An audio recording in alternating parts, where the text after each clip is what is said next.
Hello students, हम chapter 1 real numbers कर रहे हैं और आज हम थ्योरम करेंगे root two is an irrational number. हम ये प्रूव करेंगे कि रूट टू हमारा इर्रेशनल नंबर है। इसको करने से पहले हम पिछली थ्योरम रिकॉल कर लेते हैं जिसमें हमने किया था कि if p is a prime number and p divides a square where a is a positive integer, then p divides a also। अगर p हमारा प्राइम नंबर है जो कि a स्क्वायर को डिवाइड करता है, जहां पर a हमारा पॉजिटिव इंटीजर है, तो p हमारा a को भी डिवाइड करेगा। हम इस थ्योरम का यूज करके ये थ्योरम प्रूव करेंगे।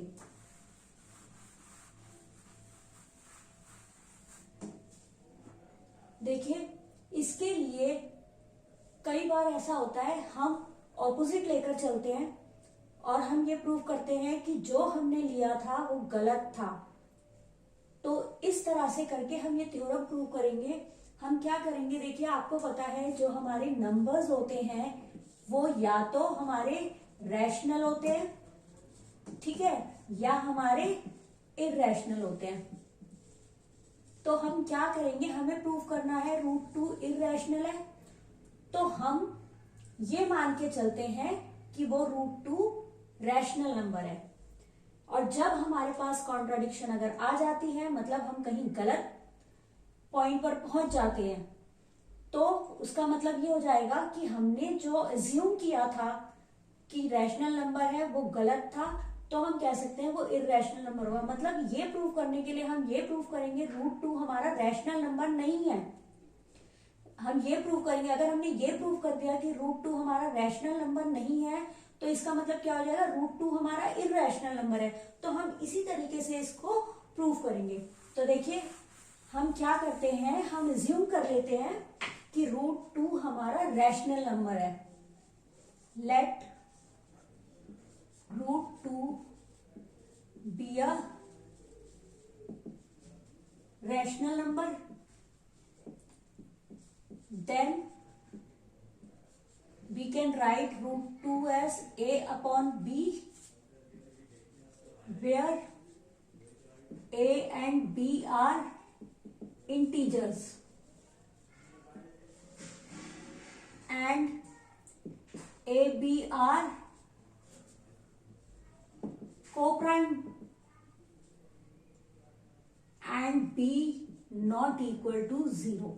हमने ये मान के चले कि रूट टू हमारा रैशनल नंबर है, इसका मतलब हम उसे a अपॉन b की फॉर्म में लिख सकते हैं जहां a और b हमारे इंटीजर्स है। और देखिए हमने यहाँ पर ये लिखा है कि a एंड b आर को प्राइम्स। इसका मतलब ये है कि a और b का HCF highest common factor a और b का हमारा क्या है, 1 है, और b नॉट इक्वल टू 0 है। मतलब नीचे हमारा डिनोमिनेटर में 0 नहीं आएगा, क्योंकि हमें पता है 0 से हम डिवाइड नहीं कर सकते। तो देखिए ये को प्राइम लेने का मतलब क्या है, अगर मान लीजिए आपने लिया 6/10, ठीक है, 6/10 को जब आप लोएस्ट फॉर्म में करते हैं तो आपका आ जाएगा 3/5।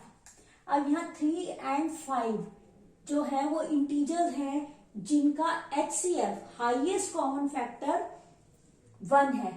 ये 1 के अलावा और किसी भी दोनों का कोई भी और कॉमन फैक्टर नहीं है, तो हम कहते हैं कि ये हमारे को प्राइम नंबर्स हैं। तो देखिए हमने इस फॉर्म में नहीं लिया है रूट टू को, हमने इस फॉर्म में लिया है। एक तरह से हमने उसे सिंप्लीफाई करके इस फॉर्म में लिया है जहां पर इन दोनों का हाईएस्ट कॉमन फैक्टर हमारा 1 है, ठीक है। अब हमने ये कर लिया। अब हम क्या करेंगे, देखिए इससे हमारा क्या आएगा, हम क्रॉस मल्टीप्लाई कर सकते हैं। हम इसको क्रॉस मल्टीप्लाई कर दें तो हमारा आ जाएगा root two B is equal to A. हम इसको स्क्वायर कर सकते हैं दोनों तरफ, squaring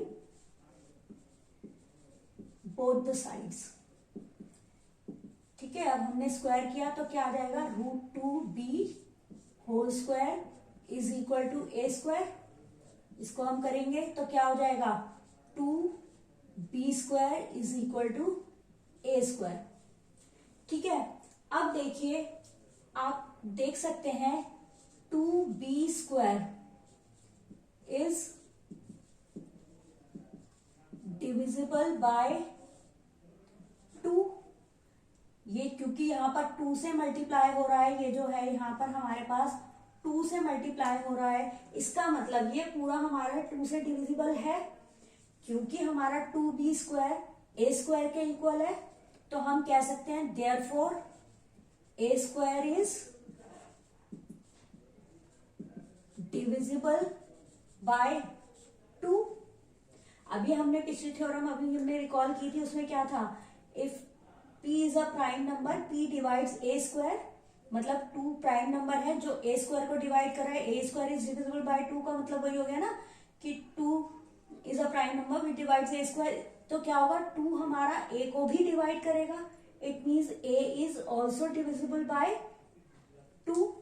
this implies a is divisible by 2। ठीक है, ये हमारा, इसको हम फर्स्ट दे देते हैं, इसको हम सेकंड दे देते हैं। अब देखिए, जब a हमारा डिविजिबल बाय 2 है, इसका मतलब क्या हो गया कि a जो है वो 2 का कोई मल्टीपल हुआ, therefore a is equal to 2r for some integer r। हमारे पास कोई भी r, हम इंटीजर एक हमारे पास ऐसा होगा जो 2 से मल्टीप्लाई करने पर हमारा a आएगा। ठीक है, अब हम इसको, अगर हम ये वैल्यू इसमें पुट करते हैं, ठीक है,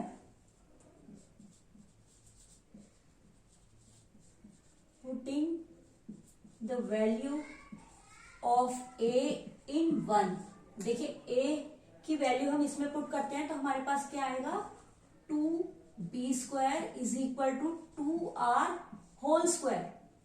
a की जगह पुट कर रहे हैं ना, तो इसका होल स्क्वायर आ जाएगा। This implies 2b square is equal to 4r square.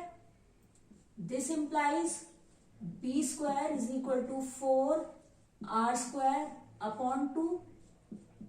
It means b square is equal to 2r square.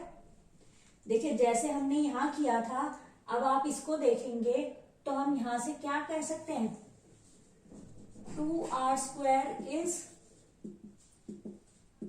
Divisible by 2, क्योंकि यहां 2 का मल्टीपल है ये, इसका मतलब जब ये 2 का मल्टीपल है तो इसका मतलब ये डिविजिबल बाय 2 है। तो इसका मतलब क्या हो गया हमारा, जैसे हमने यहां पर किया था, दिस इंप्लाइज जो हमारा 2r स्क्वायर है वो b स्क्वायर को इक्वल है, तो इसका मतलब क्या हुआ, b square is divisible by 2। ये हो गया ना। और जैसे हमने अभी उसी थ्योरम का यूज करके हम क्या कह सकते हैं, this implies b is divisible by 2। ठीक है, इसको हम थर्ड दे देते हैं। ये हमारी फर्स्ट हो गई, ये सेकंड हो गई, ये थर्ड स्टेटमेंट हो गई। अब देखिए, इसमें हम अगर सेकंड और थर्ड को देखें तो क्या है हमारा, a is divisible by 2 from second and third. a is divisible by 2 and b is divisible by 2। देखिए, यहां से a डिविजिबल बाय 2 आ रहा है, यहां b डिविजिबल बाय 2 आ रहा है, इसका मतलब क्या हो गया, this implies a and b both are divisible by 2। इसका मतलब a और b दोनों 2 से डिवाइड हो सकते हैं, लेकिन हमने क्या लिया था, a एंड b आर को प्राइम नंबर्स, इसका मतलब उनका हाईएस्ट कॉमन फैक्टर 1 था, 1 के अलावा वो किसी से ऐसे डिवाइड नहीं हो रहे थे, तो ये हमारे पास कॉन्ट्राडिक्शन आ गई, हमारे पास गलत पॉइंट आ गया, क्योंकि हमने तो ये माना था ना कि वो को प्राइम है। तो ये क्या हो गया, this is a contradiction as A and B are coprime, क्योंकि जब वो को-प्राइम है तो वो 1 के अलावा किसी से डिवाइड ही नहीं हो सकते, और हमने यहाँ कह दिया कि वो 2 से डिवाइड हो रहे हैं दोनों ही, तो ये हमारे पास कॉन्ट्राडिक्शन आ गई। तो इसका मतलब क्या हुआ, जो हमने अज्यूम किया था, therefore our assumption is wrong. इसका मतलब जो हमने अज्यूम किया था वो गलत है, क्योंकि जो हमने अज्यूम करा था उससे हम गलत पॉइंट पर आ गए, वो हमारी गलत है। तो हमने क्या अज्यूम किया था, √2 रैशनल नंबर है, ये गलत हो गया। जब √2 रैशनल नंबर गलत हो गया, इसका मतलब क्या हो गया, √2 हमारा इरैशनल नंबर है। Therefore √2 is an irrational number. इस तरह से हम ये प्रूव कर सकते हैं, ठीक है। तो बस हमें इसको ये लेकर चलो, √2 अगर हमारा रैशनल नंबर हमें प्रूव करना है, तो हम क्या लेकर, इरैशनल नंबर प्रूव करना है तो हम ये लेकर चलेंगे, √2 रैशनल नंबर है, और हम एक कॉन्ट्राडिक्शन पर पहुंच जाएंगे, और जब हम कॉन्ट्राडिक्शन पर पहुंच जाएंगे तो हम कह सकते हैं √2 हमारा इरैशनल नंबर है। देखिए, जब हमारे क्वेश्चन पेपर में क्वेश्चंस आते हैं, तो जैसे हमारा √2 है, हमारा ये भी आ सकता है, prove that √3 is an irrational number, √4 is an irrational number. हमें सिमिलर वे में करना है, इसमें ज्यादा डिफरेंस नहीं आएगा। तो देखिए, इसी को हम देख सकते हैं इससे कि अगर हमारा क्वेश्चन चेंज हो जाता है, ये तो हमारा प्रूफ खत्म हो गया, ठीक है, हम इस तरह से कर सकते हैं। अब इसी में मैं चेंज करके आपको बताती हूं। सपोज हमारा क्वेश्चन हो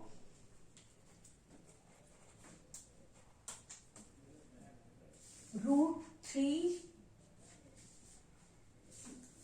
हमारा जो क्वेश्चन है prove that √3 is an irrational number, ठीक है। हमने ये अगर √2 वाला ध्यान से कर लिया, हम √3 वाला भी कर सकते हैं। अब हमें क्या करना पड़ेगा, let √3 be an irrational number, ठीक है। जहां जहां हमारा √2 आएगा, हम वहां √3 कर देते हैं। देखो,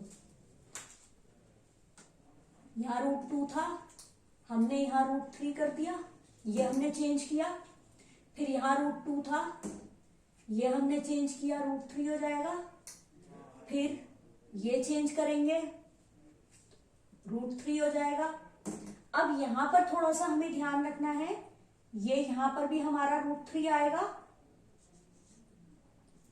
अब जब हम इसका स्क्वायर करेंगे तो देखो क्या होगा, b² तो हमारा आएगा ही, और √3 की जगह √3² था तो 3 आ जाएगा, ये आ गया।